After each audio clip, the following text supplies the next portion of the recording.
Imagine this. You're watching Antiques Roadshow, cozy on your couch, and suddenly something truly magical happens. A moment so powerful, so raw with emotion, that even the seasoned experts are left speechless. That's exactly what unfolded when an incredible antique, steeped in decades of heartfelt history, brought Antiques Roadshow expert Mark Allam to tears. And trust me, you'll want to hear every single word of this remarkable story. More than just an antique, a beacon of hope. The scene was set for another fascinating valuation, but what transpired was far from ordinary. A guest who grew up in the north of England during the vibrant and sometimes challenging 1980s presented Mark with an item that looked unassuming at first glance: a letter.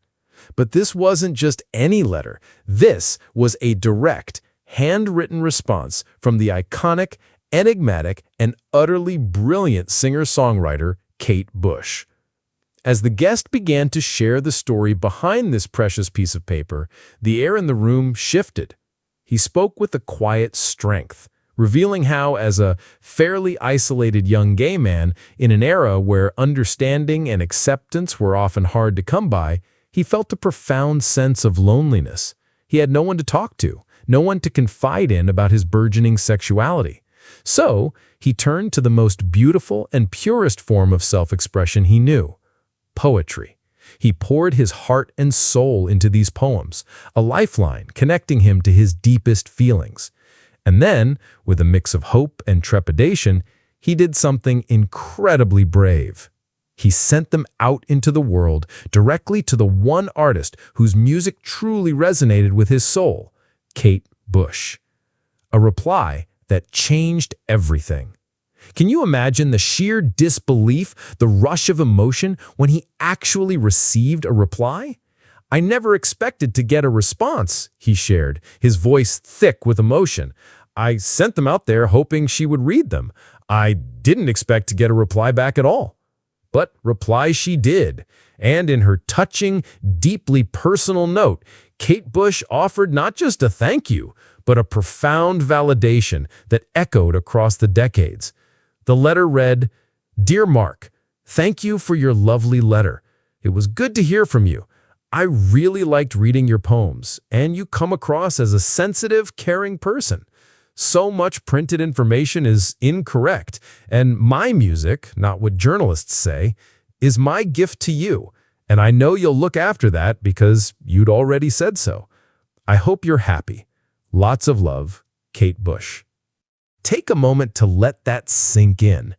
In a world that often felt isolating and uncomprehending, Kate Bush saw him.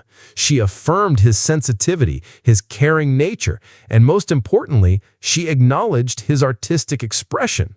For a young man navigating a complex personal journey, this wasn't just fan mail. It was a beacon of hope, a profound connection, and an undeniable message that he was seen, heard, and valued. The power of being heard. "It felt incredibly important to me that somebody had listened to me," the guest explained, his voice breaking slightly.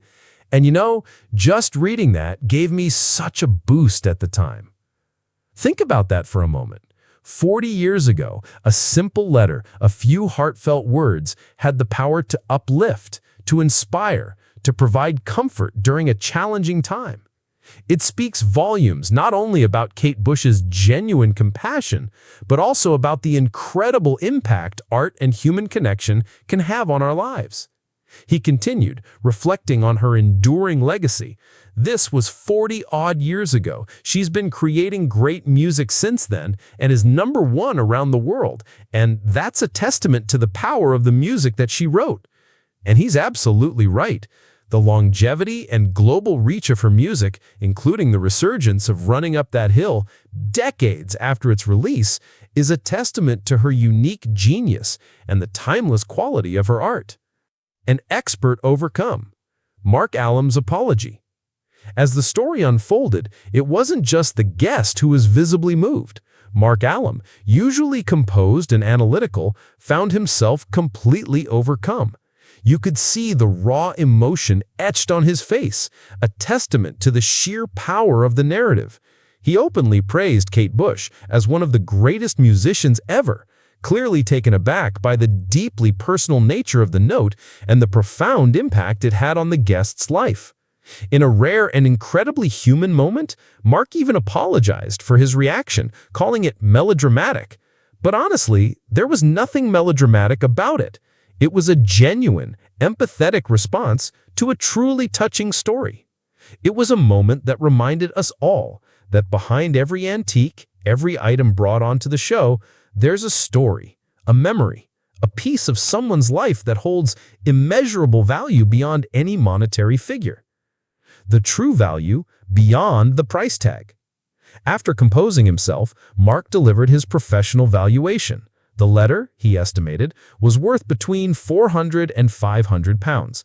But let's be real, for the guest, its value was, and always will be, absolutely priceless. How do you put a price on validation, on being heard, on a moment of connection that shaped a life? This segment of Antiques Roadshow wasn't just about an antique. It was about the enduring power of empathy, the profound impact of art, and the unexpected kindness of a global superstar.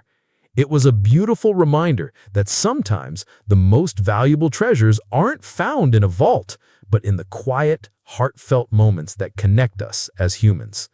What do you think about this incredible story? Has a piece of art or a simple act of kindness ever had such a profound impact on your life?